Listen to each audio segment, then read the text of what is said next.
함께 예레미야 말씀을 계속해서 읽겠습니다. 오늘 아침 19장 말씀입니다. 예레미야 19장 말씀 교독하겠습니다. 여호와께서 이와 같이 말씀하시되 가서 토기장리의 옹기를 사고 백성의 어른들과 제사장의 어른 몇 사람과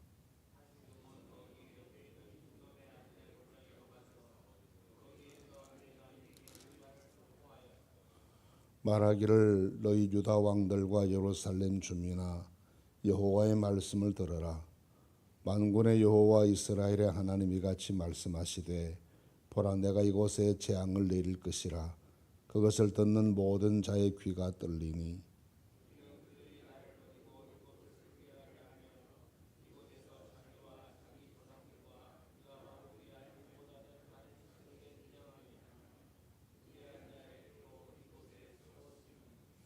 또 그들이 바알을 위하여 산당을 건축하고 자기 아들들을 바알에게 번제로 불살라 드리나니 이는 내가 명령하거나 말하거나 뜻한 바가 아니니라.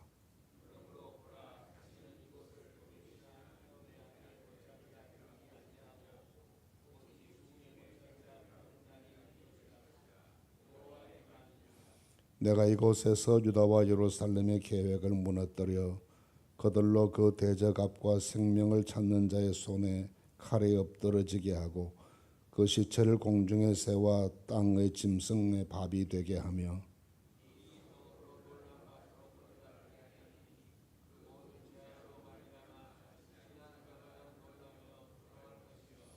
그들이 그들의 원수와 그들의 생명을 찾는 자에게 둘러싸여 공경에 빠질 때에 내가 그들이 그들의 아들의 살, 딸의 살을 먹게 하고 또 각기 친구의 살을 먹게 하리라 하셨다 하고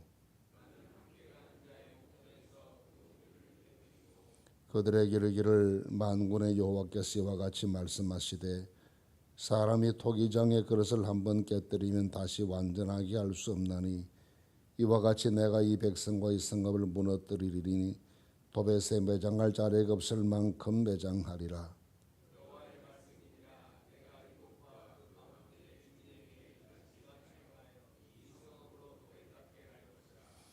예루살렘 집들과 유다 왕들의 집들이 그 집 위에서 하늘의 만상에 분향하고 다른 신들에게 전제를 부음으로 더러워졌은즉 도벳 땅처럼 되리라 하셨다 하라 하시니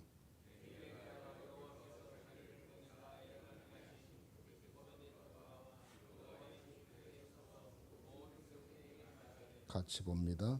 만군의 여호와 이스라엘의 하나님께서 이와 같이 말씀하시되 보라 내가 이 성읍에 대하여 선언한 모든 재앙을 이 성읍과 그 모든 촌락에 내리리니 이는 그들의 목을 곧게 하여 내 말을 듣지 아니함이라 하시니라. 아멘. 어제 아침에 읽은 말씀 가운데도 토기장에 대한 말씀이 있었습니다.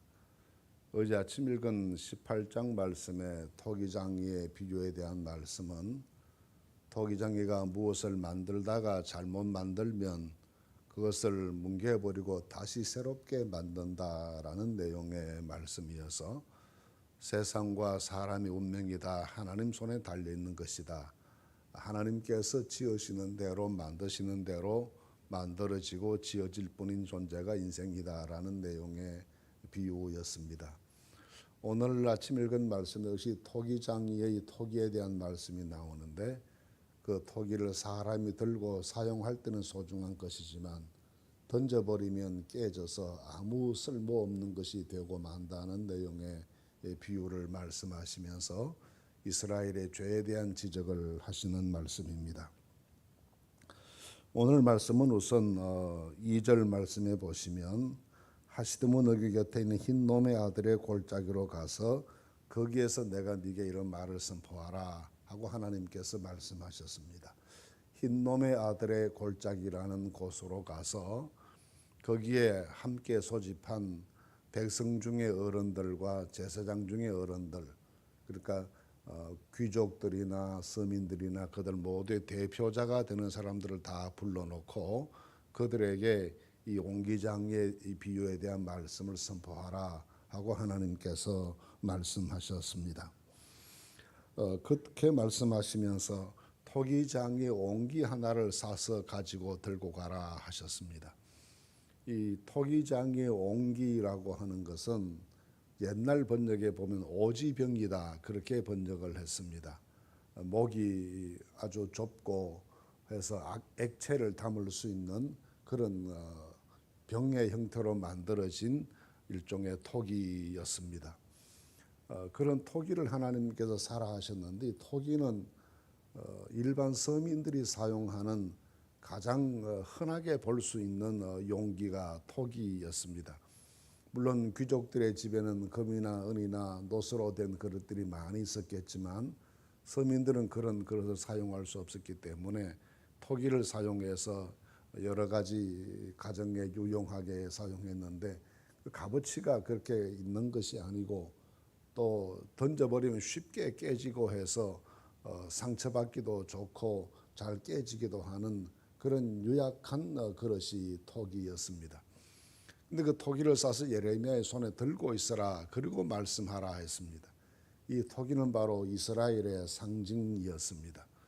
연약한 이스라엘이지만 하나님께서 붙잡고 계시면 안전했습니다.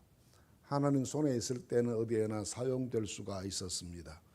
하나님께서 그 토기와 같은 이스라엘을 보호하실 때는 보호를 받을 수가 있었고 누구든지 해칠 수가 없었고 하나님의 손에서 그 토기를 빼앗아갈 사람도 없었습니다. 이렇게 하나님께서 이 토기를 통해서 이스라엘의 현실에 대해서 말씀해 주십니다. 너희가 참으로 연약한 존재이고 여러 가지 면에서 부족함이 많은 그런 민족이지만 내가 너희를 붙잡고 있다. 내가 너희를 들고 있다.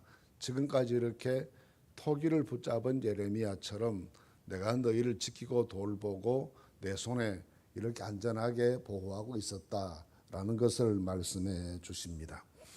그런데 그런 이스라엘의 운명에 대해서 비관적인 말씀을 재앙에 대한 말씀을 하시는데 그 재앙에 대한 말씀을 선포하시는 곳이 흰놈의 아들의 골짜기라는 곳입니다. 이 흰놈의 아들의 골짜기라고 하는 곳은 예루살렘의 한쪽 남쪽 성문 쪽으로 나가면 나오는 그런 일종의 골짜기인데 이 골짜기 하나하고 기드론 골짜기하고 두 골짜기가 합해서 예루살렘 성을 안전하게 지킬 수 있는 그런 깊은 계곡이기도 했습니다. 그런데 이 흰놈의 골짜기 쪽으로 나가는 성문을 거쳐 나가는 물건들이 좋지 못한 물건들이 바깥으로 나가는 곳이었습니다. 쓰레기들을 집중적으로 끌어내는 그런 문이기도 했고 또 많이 생산될 수밖에 없는 분뇨들을 이곳을 통해서 흰놈의 골짜기 갖다 부었기 때문에 악취가 심했고 쓰레기 태우는 연기가 항상 타고 있는 그런 아마도 예루살렘에서 가장 아름답지 못한 장소, 가장 악취가 많이 풍기는 그런 장소가 이 흰놈의 아들의 골짜기였습니다. 또 이 흰놈의 아들의 골짜기는 그랬기 때문에 예루살렘 성 안에 들어오지 못했던 여러 잡다한 종교들이 이곳에서 제단을 쌓고 하던 그런 곳이기도 했고 몰렉 신을 섬기는 사람들이 자기 자식을 태워서 신에게 바칠 때 이 흰놈의 아들의 골짜기에서 그런 악한 일을 했다라는 기록이 구약 성경에 자주 등장합니다. 이곳의 이름을 다른 말로 도벳이다 그렇게 불렀는데 도벳은 침을 뱉는다 또는 밖으로 던져버린다 그런 뜻입니다.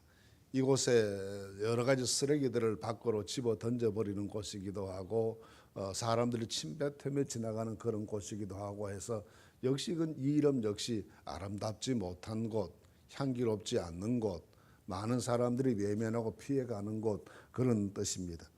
이곳에서 하나님께서 엘리야에게 제사장들 중에 어른들을 불러 모으고 백성들 중에 어른을 불러 모으라 하신 것은 이스라엘의 현실이 이 흰놈의 아들의 골짜기와 같아졌다라는 것입니다.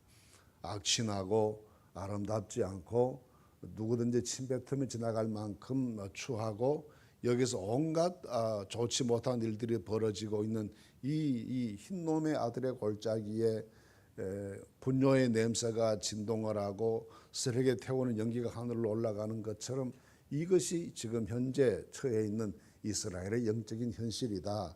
그것을 보여주시기 위해서 백성의 대표들 이곳으로 불러 모으시고 이런 이스라엘에게 하나님께서 진노하신다라고 말씀하십니다.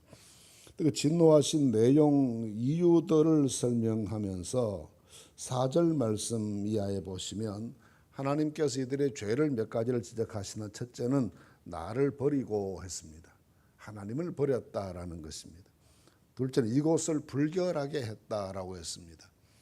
하나님께서 이스라엘에게 주신 땅 거룩한 땅이고 그곳을 하나님께서 성별하셔서 하나님 임재하시고 역사하시는 그런 땅으로 만들어 주셨는데 이곳을 이스라엘 백성들이 더럽혔다. 각종의 더럽힌 내용이 그 다음에 나옵니다만 각종의 우상 숭배와 그리고 아름답지 못한 그런 일들을 행하는 것을 통해서 그 땅이 범죄의 장소가 되게 하는 이렇게 그 땅을 더럽히는 불결하게 만드는 일을 했다는 것입니다. 그런가 하면 불결한 내용을 말하기를 3가지를 말했는데 다른 신에게 분향하고 무죄한 자의 피를 흘리고 이 다른 신에게 분향하고라고 하는 것은 종교적인 죄를 말하는가 하면 무죄한 자의 피를 흘렸다라고 하는 사회적인 정의가 실종되어 버렸다는 것을 의미합니다. 이것이 정치적으로 힘 있는 사람이 다른 사람을 착취하는 것인지 또는 종교적으로 의로운 믿음의 길을 걷는 올바른 믿음의 사람들을 악한 세력에 핍박하는 것인지 내용이 분명하지 않지만 어쨌든 정의롭지 못한 일이 있어서 죄 없는 자가 힘 있는 자들에 의해서 악한 일을 당하는 이런 끔찍한 현실들을 이렇게 설명해 주고 있습니다. 그런가 하면 마지막으로는 바알을 숭배했다고 했는데 조금 이해가 어려운 부분이 바알에게 자기 자식을 불살라 바치는 일을 했다라고 했습니다. 원래 자식을 불살라 바치는 종교는 바알 종교가 아니고 몰렉 신을 섬기는 종교였습니다. 이렇게 말씀하는 것은 바알 숭배라는 것이 이스라엘 백성들이 범했던 우상 숭배의 대표적인 일이었기 때문에 대표적인 우상 숭배인 바알과 가장 악한 일인 자식을 불살라 바치는 이런 종교적인 악행들을 함께 묘사하면서 이런 일들을 행했기 때문에 이 땅이 더러워졌다는 것을 말씀합니다. 그런가 하면 13장 13절 말씀에서는 예루살렘 집들과 유다 왕들의 집들이 그 집 위에서 하늘의 만상에 분향하고 다른 신들에게 전제를 부음으로 더러워졌다라고 했습니다. 그러면 예루살렘 중심 시내에 있는 귀족들의 집이나 이런 집은 괜찮았느냐? 그렇지 않다는 것이죠. 집 위에서 하늘의 만상에 분향했다는 말은 옥상에 올라가서 천체 숭배하는 일에 열심이었다는 것을 말합니다. 이 천체 숭배도 원래는 가나안 땅에 없는 종교였습니다.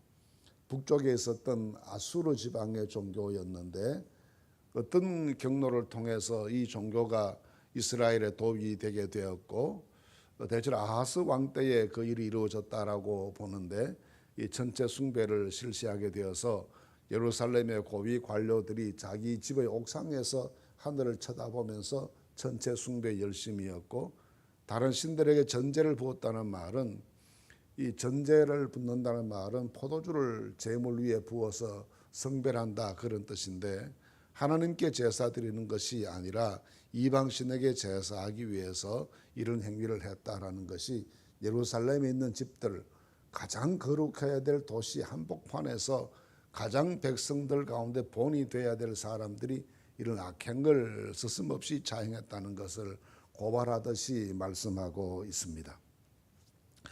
그렇게 됐기 때문에 하나님께서는 이제 흰놈의 골짜기에서 그 흰놈의 골짜기의 모습이 이스라엘의 모습과 같다고 말씀하시면서 10절 말씀에 이렇게 말씀합니다.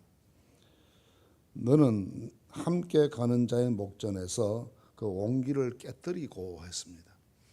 하나님께서 예레미야가 온기를 손에 잡고 있을 때는 온기가 안전했던 것처럼 하나님께서 이스라엘을 붙잡고 계실 때는 이스라엘이 안전했고 평안했고 보호받았는데 이제 그 온기를 손에서 놓쳐버리는 순간에 땅에 떨어지면서 깨질 수밖에 없죠. 반드시 깨질 수밖에 없는 연약한 그릇이 옹기이기 때문입니다.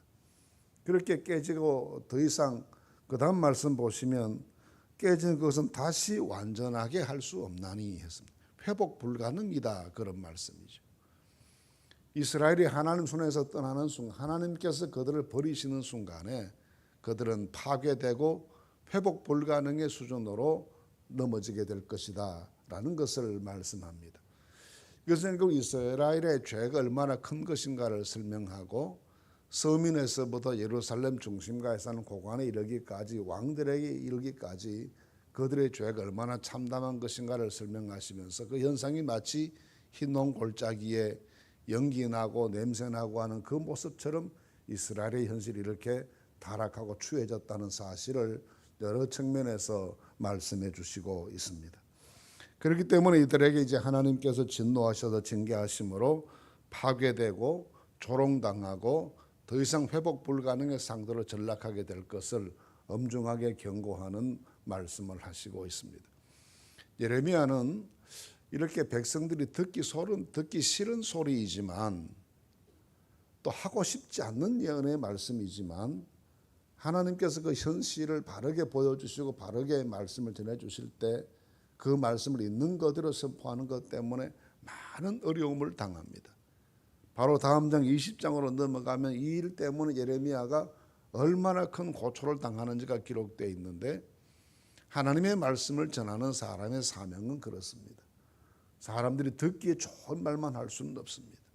그 듣기에 좋은 말이 사실이고 하나님 주시는 말씀일 때는 기쁜 마음으로 선포하는 것이지만 그렇지 못한 말씀을 주실 때에도 하나님의 사람은 하나님의 말씀을 있는 그대로 전파하고 가르치고 전할 수밖에 없는 것입니다. 그것 때문에 때로는 핍박이 있기도 하고 조롱이 있기도 하고 고통이 있기도 했습니다. 예레미야는 그런 삶을 살았습니다. 그럼에도 그는 오로지 하나님께만 충성하면서 하나님의 말씀을 전하는 일에 전력을 다한 그런 선지자의 삶을 살았습니다. 결국 이스라엘이 이런 모든 하나님으로부터 좋지 못한 장래에 대한 엄중한 선고를 듣게 되는 이 일들이 크게는 보시면 두 가지로 말씀해서 나를 버렸다는 것과 이 땅을 더럽혔다는, 불결하게 만들었다는 것입니다. 그리고 오늘날도 스스로를 돌아보면서 하나님 떠나는 사람이 되지 않고 내 삶을 부정하게 만들지, 불결하게 만들지 않고 정갈하게 내 삶을 유지할 줄 아는 그런 신앙적인 결단을 통해서 계속 우리가 하나님 손에 붙잡혀 있는 옹기처럼 그렇게 사용되고 그렇게 보호받는 축복이 함께 하시게 되기를 바랍니다. 하나님을 떠나는 것 때문에 또 내 삶을 불결하게 만드는 것 때문에 하나님께서 던져버리셔서 옹기 그릇처럼 깨어지는 그런 인생이 아니라 끝까지 주님 손에 붙잡혀서 볼품없는 질그릇에 불과한 인생이지만 하나님이 아껴주시고 보호해 주시고 사랑해 주시고 지켜주시는 그런 복된 삶을 살아가는 은총이 우리 모두에게 함께 하시게 되기를 간절히 바랍니다.